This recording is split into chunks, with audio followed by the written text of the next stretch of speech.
जय Hind and hello guys, स्वागत है आपका आपके अपने YouTube चैनल ज्ञानदेह होस्ट में। और इस वीडियो में मैं आपको बताने वाला हूं UP police constable sports quota भर्ती 2022 के बारे में, जिसका ऑफिशियल नोटिफिकेशन लेट नाइट 28 सितंबर 2022 को जारी कर दिया है, जहां पर मैं आपको इसी नोटिफिकेशन से पूरी जानकारी इस वीडियो के अंदर देने वाला हूं। और आप लोग वेट तो कर रहे थे आपकी सामान्य भर्ती का, जिसमें कि सभी कैंडिडेट अप्लाई कर पाते हो, जो कि आपकी 30,000 प्लस पद पर आने वाली है। बट आपको यहां पर अभी इसी से संतुष्ट होना पड़ेगा, क्योंकि अभी यही आपकी वैकेंसी आई है। जब वो आएगी उसके बारे में आपको बताया जाएगा। एंड आपको कमेंट के माध्यम से बताना है कि क्या आप कितने एक्साइटेड है उस भर्ती के लिए, और क्या मुझे जब वो भर्ती आई उसके बारे में आपको अपडेट करना है। अब चलिए बात करते हैं इस भर्ती के बारे में। तो यहाँ पर अभी जो वीडियो में देख पा रहे हो, ये हमारी ऑफिशियल वेबसाइट jobsgyan.in है। इसका लिंक वीडियो के डिस्क्रिप्शन में दिया है। जैसे आप इस लिंक को ओपन करेंगे, आपके सामने इस भर्ती की जानकारी यहाँ पर आ जाएगी, जहां से आप शॉर्ट में पूरी की पूरी जानकारी ले सकते हैं। जैसे कि आप जानेंगे कि 534 पद पर यह भर्ती निकाली गई है। एंड आपकी पोस्ट है कांस्टेबल स्पोर्ट्स कोटा। इसकी क्या एलिजिबिलिटी रहेगी वो आपको अच्छे से आगे डिटेल में बताया जाएगा। एंड यहाँ पर इंपोर्टेंट डेट्स के अकॉर्डिंग आप लोग इस फॉर्म को 1 अक्टूबर 2022 से लेकर के 31 अक्टूबर 2022 तक भर पाएंगे। इसके अलावा दोस्तों, यहाँ पर अगर आप इसका नोटिफिकेशन डाउनलोड करना चाहते हैं तो आप ऑफिशियल नोटिफिकेशन के ऊपर क्लिक करेंगे। देन ये ऑफिशियल नोटिफिकेशन आपके सामने आ जाएगा। आप यहां पर देख सकते हैं कि उत्तर प्रदेश पुलिस में आरक्षित नागरिक पुलिस के पदों पर कुशल खिलाड़ियों की सीधी भर्ती। कुशल यानी कि जो मेधावी खिलाड़ी है उनके लिए भर्ती निकाली गई है। इसमें यहाँ पर दोस्तों जो आपको सैलरी दी जाएगी वो 5,200 रुपये से लेकर के 20,200, साथ ही आपको 2,000 रुपये का ग्रेड पे भी दिया जाएगा। ये जो आपके टोटल 534 पद है, इसमें 335 पद आपके मेल के हैं और 199 पद फीमेल कैंडिडेट के हैं। अब यहाँ पर ये जान लीजिए कि कौन से इसमें खेल इंक्लूड किए गए हैं, यानी कि जो आपकी स्पोर्ट्स है वो कौन से खेल के अंदर रहनी चाहिए ताकि आप इसमें एलिजिबल हो पाए अप्लाई करने के लिए। तो यहां पर बेसिकली आपका water sports, volleyball, basketball, handball, kabaddi, football, table tennis, badminton, cross country. आप यहाँ पर इस साइड में ये भी देख सकते हैं कि कौन से खेल के लिए कितनी टोटल वैकेंसी निकाली गई है। इसके अलावा हॉकी, तीरंदाजी, जिम्नास्टिक, भारोत्तोलन, वुशु, जूडो, बॉक्सिंग, एथलेटिक्स, तैराकी, ताइक्वांडो, शूटिंग, साइकिलिंग, कुश्ती, ये सभी आपके गेम इंक्लूड किए गए हैं। यानी कि अगर आपका इनमें से कोई भी स्पोर्ट्स रहा है तो आप इसमें अप्लाई करने के लिए एलिजिबल हो पाएंगे। बट अभी खुश मत होइए, क्योंकि जो आप इन स्पोर्ट्स में एलिजिबल हो पाएंगे अप्लाई करने के लिए, वो किन लेवल पर आपने खेला है ये मैंने अभी आपको नहीं बताया। आप पहले वो जानिए, फिर आप फुल्ली खुश हो जाइएगा कि आप इसमें फॉर्म को भर पाएंगे या फिर नहीं भर पाएंगे। ये जो आपने अभी ऊपर यहाँ पर जो खेल के जाने, ये खेल थे आपके मेल कैंडिडेट के लिए। यहां पर नीचे जो अभी आप जानेंगे ये है आपकी फीमेल कैंडिडेट के लिए स्पोर्ट्स, जिसमें कि वॉलीबॉल है, बास्केटबॉल है, कबड्डी है, टेबल टेनिस है,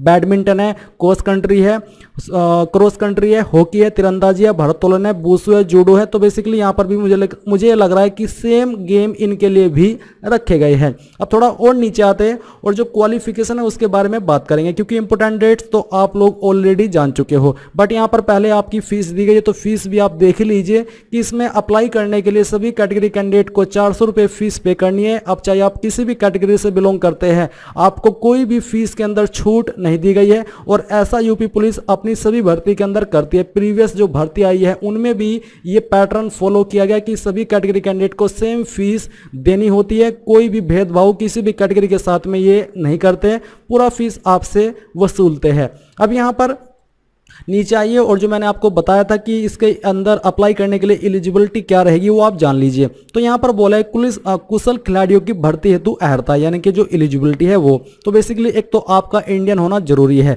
दूसरा यहाँ पर क्वालिफिकेशन के अकॉर्डिंग बात करें अप्लाई करने के लिए एलिजिबल की, तो वो है 12वीं पास। यानी कि अगर आपने 12वीं पास किया है तो आप क्वालिफिकेशन के अकॉर्डिंग अप्लाई करने के लिए एलिजिबल है। अब यहाँ पर दूसरा विकल्प आप यहाँ पर ये देख लीजिए कि आवेदन की अंतिम तिथि तक अभ्यर्थी को अपेक्षित शैक्षिक अर्हता अवश्य धारित करनी चाहिए तथा उसकी अंकतालिका अथवा प्रमाण पत्र उसके पास उपलब्ध होने चाहिए। अपेक्षित शैक्षिक अर्हता हेतु परीक्षा में सम्मिलित हुए अपीयर्ड अथवा सम्मिलित होने वाले अपीयरिंग अभ्यर्थी पात्र न होंगे। यानी कि जो फॉर्म भरने की लास्ट डेट है 31 अक्टूबर 2022, उस डेट तक आपके पास आपका रिजल्ट होना चाहिए। अगर आपके पास आपका रिजल्ट नहीं है 31 अक्टूबर 2022 से पहले, तो आप क्वालिफिकेशन के अकॉर्डिंग इसमें अप्लाई करने के लिए एलिजिबल नहीं हो। अब यहाँ पर कुछ और इंस्ट्रक्शंस आपको दिए गए, जैसे कि आवेदन पत्र में प्रदर्शित शैक्षिक अर्हता की यथार्थता, शुद्धता एवं समकक्षता को सिद्ध करने के लिए अभिलेखीय साक्ष्य प्रस्तुत करने का दायित्व अभ्यर्थी को होगा। इस संबंध में बोर्ड का निर्णय अंतिम होगा। यानी कि सभी डॉक्यूमेंट आपको खुद से वेरीफाई कराने हैं,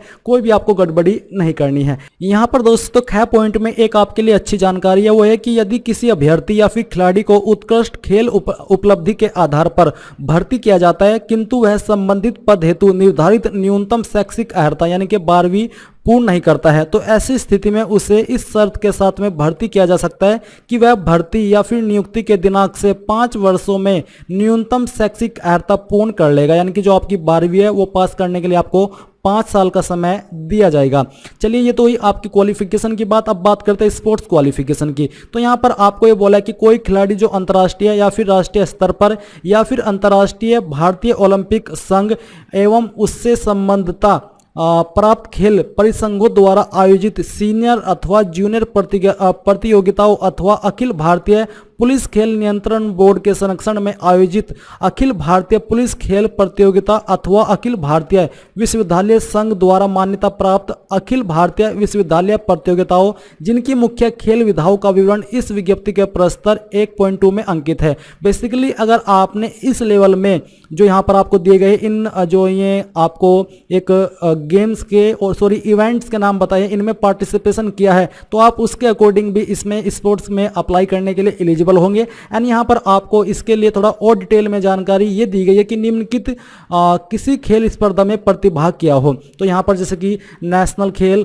national championship, junior senior, federation cup, national junior senior यानी कि चाहे जूनियर हो चाहे सीनियर हो, अखिल भारतीय अंतरराज्यीय चैंपियनशिप जो कि सीनियर लेवल की होनी चाहिए, अखिल भारतीय अंतर विश्वविद्यालय टूर्नामेंट, विश्व स्कूल खेल अंडर 19, राष्ट्रीय विद्यालय खेल अंडर 19, अखिल भारतीय पुलिस खेल प्रतियोगिता। तो अगर आपने इन इवेंट्स में किसी भी लेवल पर अपने आप को जो गेम ऊपर दिए गए, इवेंट्स ऊपर दिए गए उनमें रिप्रेजेंट किया है, तो आप इसमें स्पोर्ट्स के अकॉर्डिंग एलिजिबल है। इनके अलावा चाहे आपने किसी भी लेवल में अपने आप को रिप्रेजेंट किया हो स्पोर्ट्स में, आपके गेम में, आप इसमें अप्लाई करने के लिए एलिजिबल नहीं हो पाएंगे। आप ये एक सवाल ये रहता कि सर मैंने स्टेट लेवल पर रिप्रेजेंट किया, तो स्टेट लेवल का यहाँ पर कोई भी विकल्प नहीं दिया गया। आपका इवेंट इनमें से कोई एक रहना चाहिए और जो आपका गेम है वो भी आपका होना चाहिए, तभी आप इसमें स्पोर्ट्स के अकॉर्डिंग एलिजिबल हो पाएंगे। अब यहाँ पर दोस्तों आपकी जो एज लिमिट है वो भी आप जान लीजिए। एज लिमिट इसमें 18 से 22 साल के बीच रखी गई है, जो कि 1/7/2022 तक काउंट की जाएगी। यानी कि आपका जन्म 2/7/2000 से लेकर के 1/7/2004 के बीच में हुआ हो, तभी आप इसमें एलिजिबल होंगे। यहाँ पर दोस्तों छूट भी दी गई है, जैसे कि कुशल खिलाड़ियों को प्रोत्साहित करने के लिए विशेष परिस्थितियों में पुलिस महानिदेशक उत्तर प्रदेश द्वारा आरक्षित पद हेतु न्यूनतम आयु सीमा में 2 वर्ष तथा अधिकतम आयु सीमा में 5 वर्ष की छूट प्रदान की जाएगी। यानी कि यहाँ पर इनके ऑर्डर के द्वारा न्यूनतम एज में 2 वर्ष की और अधिकतम एज में 5 वर्ष की छूट दी जाएगी, जो कि आप यहाँ पर देख सकते हैं। अब आता है दोस्तों आपका, जैसा कि मैंने कहा कि सिलेक्शन, तो जो आपका सिलेक्शन किया जाएगा वो आपका स्पोर्ट्स ट्रायल के आधार पर किया जाएगा। आप यहाँ पर जो आपका ट्रायल है उससे संबंधित पूरी जानकारी देख सकते हैं। इसमें आपका स्पोर्ट ट्रायल होगा जिसके लिए आपको 80 अंक का होगा, जिसमें से 50 अंक अथवा अधिक अंक पाने वाले अभ्यर्थी उपयुक्त तथा 50 अंक से कम पाने वाले अन्य अभ्यर्थी अनुपयुक्त होंगे। यानी कि जो 80 नंबर आपको मिलेंगे उनमें से जो 50 नंबर से ज़्यादा प्राप्त करेंगे वो उपयुक्त होंगे और जो उससे कम प्राप्त करेंगे वो अनुपयुक्त हो जाएंगे, यानी कि वो एलिजिबल नहीं होंगे। तो यहाँ पर आप उसका पूरा रेशियो देख सकते हैं। तो ये थी आपकी इस भर्ती के बारे में पूरी जानकारी। मैंने कोशिश की है कि आपको अच्छे से जानकारी एक्सप्लेन कर सकूं। आई होप आपको जानकारी पसंद आई होगी। कोई सवाल कोई डाउट रह गया है तो आप कमेंट के माध्यम से पूछ लीजिएगा। So thanks for watching. जय हिंद।